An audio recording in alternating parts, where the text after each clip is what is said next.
Good morning mga kapobre.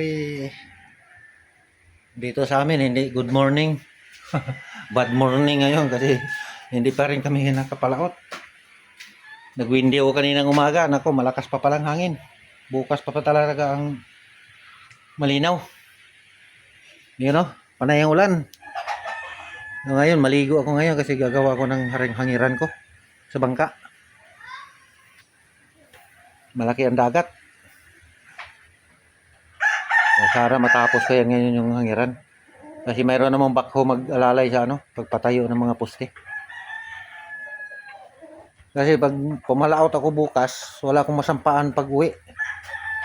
Kailangan mayroon akong hangiran ng bangka. Mahirap pag pag walang hangiran. So, update ko mamaya kung matapos ko yan mamayang hapon. Malaking trabaho yan, masakit sa katawan. Masakit sa katawan pag nagtrabaho ka mabigat tapos nakababad sa tubig.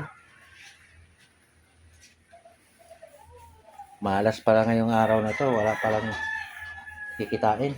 Kala ko makapalaot na ako. Nag-windy ako kaninang madaling araw, malakas pa palang hangin. 14-15 pa ang lakas ng hangin. Dito lang sa tabi. So mamaya mag-update ako mamaya mga kapobre kung matapos ko yung hangiran ko paggawa.